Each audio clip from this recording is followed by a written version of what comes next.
আচ্ছা, আমরা আপনারা রেডি হলে আমরা শুরু করতে চাই। সাউন্ড শোনা যাবে, দেখেন এখান থেকে সাউন্ড শোনা যাবে। আপনাকে কি করে রিকোয়েস্ট করলে হেল্প করবেন? সাউন্ড তো শোনা যাবে ক্লিয়ারলি।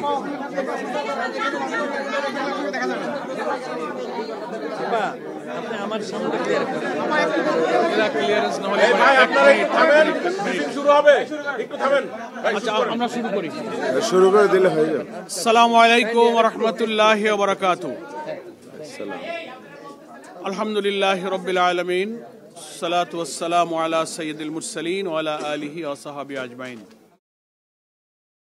প্রিয় সাংবাদিক বন্ধুগণ, সম্মানিত দেশবাসী, আমরা বাংলাদেশ জামাত ইসলামীর পক্ষ থেকে 6 সদস্যের একটি প্রতিনিধি দল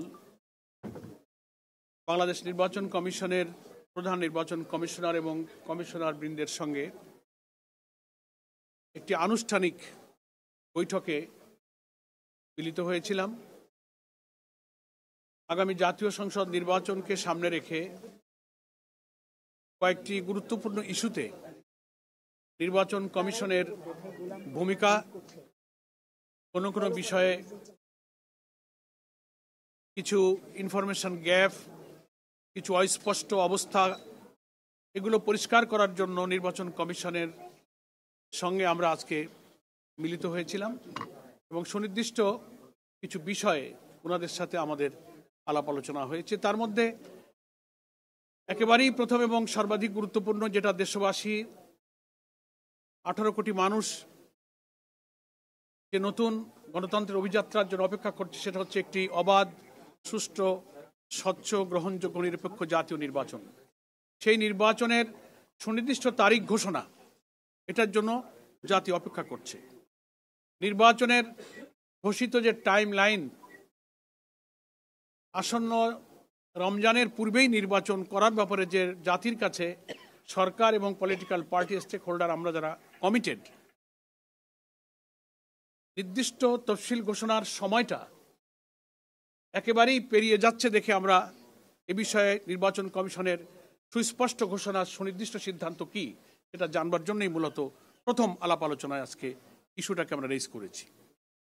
এরপরে আমাদের মধ্যে আলোচনায় স্থান পেয়েছে ভোট কেন্দ্রগুলোতে বিজিবি সেনাবাহিনী মোতায়েন, ভোট কেন্দ্রের নিরাপত্তা প্রসঙ্গ, মাঠ প্রশাসনের নিরপেক্ষতা, যেটাকে আমরা লেভেল প্লেইং ফিল্ড বলছি, প্রশাসনের কর্মরত বড় বড় কর্মকর্তা এবং ইলেকশনের সাথে রিলেটেড অফিসারদের নিরপেক্ষতা নিয়ে যেসব প্রশ্ন উঠেছে সেটা আলোচনার বিষয় ছিল। এরপরে আমরা আলোচনায় অবৈধ অস্ত্র উদ্ধার যে অভিযান, সেটাকে আমরা খুব ইফেক্টিভ দেখছি না। একটা অভিযান নামে চলছে, কিন্তু কার্যকরভাবে এটাকে ফলপ্রসূ করা এবং 5ই আগস্টের পর থেকে সারা দেশের থানাগুলো থেকে লুটপাট হয়ে যাওয়া অস্ত্র কী পরিমাণ উদ্ধার হলো, অবৈধ অস্ত্রধারীরা যারা নির্বাচনকে ডিস্টার্ব করতে পারে, ভোটারদের মধ্যে আতঙ্ক তৈরি করতে পারে, তাদের গ্রেফতার অভিযানের ব্যাপারে আমাদের আলোচনা ইস্যু ছিল, আমরা এটা আলোচনা করেছি। আর একটা ইম্পর্ট্যান্ট ইস্যু ছিল প্রবাসী ভোটার যারা এবার ভোট দেওয়ার জন্য সারা দুনিয়াতে প্রায় 1.25 কোটি ভোটার বা তার বেশি রেজিস্ট্রেশন হচ্ছে।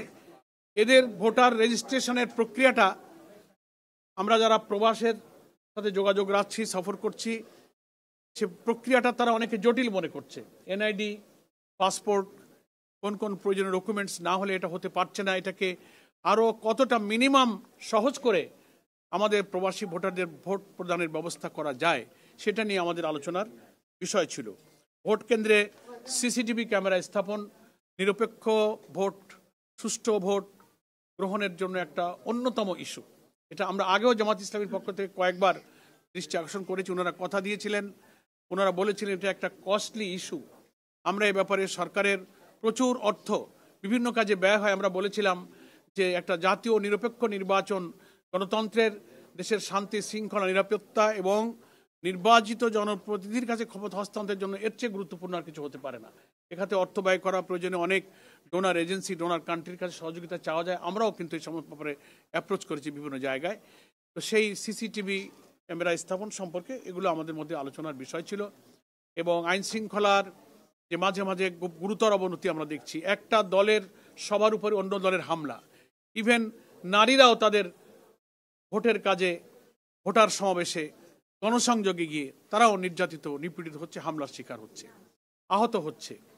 এই সব পরিস্থিতি নিয়েই আমরা মূলত নির্বাচন কমিশনকে এখনই সিরিয়াস না হলে তফসিল ঘোষণার পর নির্বাচন কতটা সুষ্ঠু হবে, কি কি আশঙ্কা আছে, কিভাবে ওনারা চ্যালেঞ্জ ফেস করবেন, সে ব্যাপারে ওনাদের কি গৃহীত ব্যবস্থা, কি পদক্ষেপ ওনারা নিচ্ছেন, সুনির্দিষ্ট সুস্পষ্টভাবে সেগুলো বুঝবার জন্যই মূলত আজকে আমরা 6 সদস্যের এই প্রতিনিধি দল বৈঠক করেছি। আমার সঙ্গে যারা ছিলেন প্রায় সবাই আপনাদের পরিচিত। আমাদের সহকারী সেক্রেটারি জেনারেল মাওলানা এটিএম মাসুম, আমার ডান দিকে ডক্টর এইচ.এম. হামিদুর রহমান আজাদ, সহকারী সেক্রেটারি জেনারেল, মতিউর রহমান আকন্দ, আমাদের প্রচার মিডিয়া বিভাগের সেক্রেটারি, এহসানুল মাহবুব জুবায়ের, আমাদের অ্যাসিস্ট্যান্ট সেক্রেটারি জেনারেল প্রচার মিডিয়া বিভাগের প্রধান, অ্যাডভোকেট জসিমউদ্দিন সরকার, আমাদের ইলেকশন কমিশন এবং লিগ্যাল এইড এবং লয়ার্স ফোরামের উনি সভাপতি। এই 6 জন আমরা এখানে আজকে এই প্রতিনিধি দলে উপস্থিত ছিলাম। তো দীর্ঘ আলোচনা হয়েছে প্রায় 1.5 ঘন্টার মতো। আলোচনায় প্রধান নির্বাচন কমিশনার সহ কমিশনার বৃন্দ যথেষ্ট আন্তরিকতা এবং তাদের গৃহীত পদক্ষেপগুলো সম্পর্কে আমাদেরকে যথাসাধ্য ব্রিফ করার চেষ্টা করেছেন। সন্তোষজনকভাবেই আমরা আলোচনার শেষের দিকে পৌঁছেছি। কিছু কিছু বিষয়ে আমরা আরও কোয়ারি করেছি, নতুন কিছু পরামর্শ আমরা দিয়েছি, ওনারা অনেক পরামর্শ চেয়েছেন। তাদের সাধ্যের মধ্যে সর্বোচ্চ প্রচেষ্টা তারা নির্বাচনকে সুষ্ঠু এবং নিরপেক্ষ করার জন্য চেষ্টা করবেন বলে কথা দিয়েছেন এবং এই সপ্তাহের মধ্যেই নির্বাচনের তফসিল ঘোষণার আশাবাদ তারা ব্যক্ত করেছেন। এ ব্যাপারে সুনির্দিষ্ট সিদ্ধান্ত তাদের হয়েছে। আশা করা যায় এই সপ্তাহখানেকের মধ্যেই তারা নির্বাচনের তফসিল ঘোষণা করবেন এবং according to their commitment before Ramadan এই জাতীয় নির্বাচন হবে, সেই মর্মে তারিখ তারা সুনির্দিষ্ট করে ঘোষণা করবেন।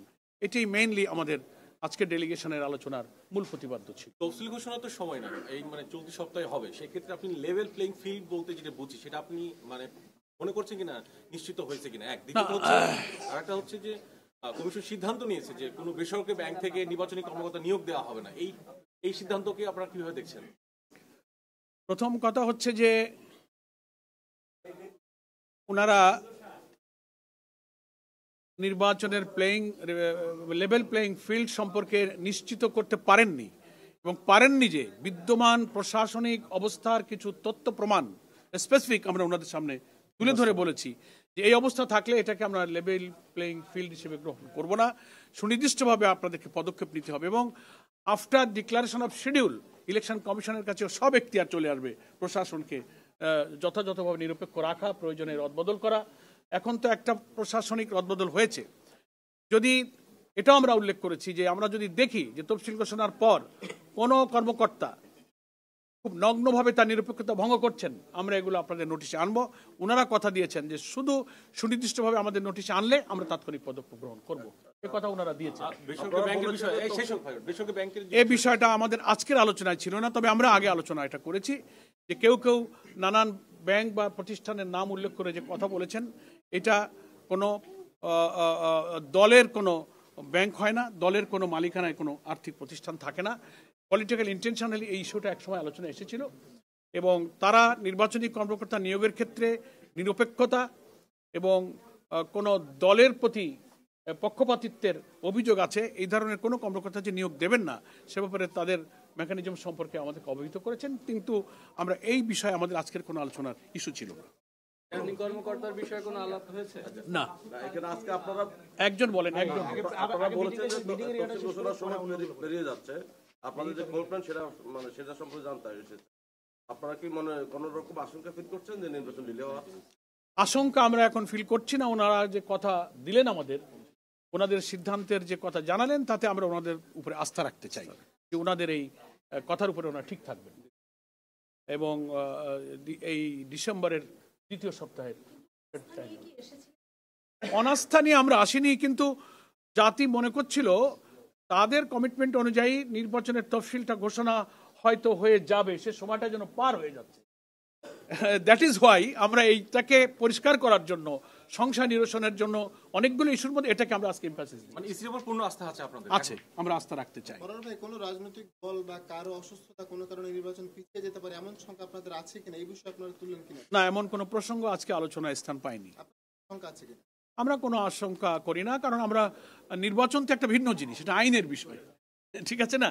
এটার সাথে অন্য কিছুকে রিলেট করা যাবে না। জাতির প্রত্যাশা এটা একটা বিশাল সাংবিধানিক আইনগত বিষয়। সিসি ক্যামেরার বিষয়ে কি বলেছেন আপনাদের? সিসি ক্যামেরার বিষয়ে আমরা ওনাদেরকে বলেছি যে এ ব্যাপারে আপনারা পদক্ষেপ গ্রহণ করুন। ওনারা খুব সুনির্দিষ্ট কথা এখনো বলে পারেননি। এখানে বিরাট অর্থ বিনিয়োগের প্রশ্নটা ওনারা আমাদের আগের মিটিংয়ে বলেন। আমরা বলেছি আপনারা সরকারকে বলেন, অনেক দাতারা এ ব্যাপারে সাহায্য করতে চায়, আপনারা বলেন। এ ব্যাপারে আমরা বলেছি আমাদের শৃঙ্খলা পরিস্থিতি স্বাভাবিক করার ব্যাপারে ওইটুকু আশ্বাস ওনারা দিয়েছেন যে সুনির্দিষ্টভাবে আমাদেরকে আপনারা বলবেন, আমাদের উপরে যখন দায়িত্ব আসবে তখন আমরা প্রয়োজনীয় পদক্ষেপ গ্রহণ করব। ইসি কি এই বিষয়টা অবগত করছেন কিনা যে লেভেল প্লেইং ফিল্ড এখনো নিশ্চিত হয় নাই? হ্যাঁ, করেছি। ইসি কি তাদের বক্তব্য কি দিছে?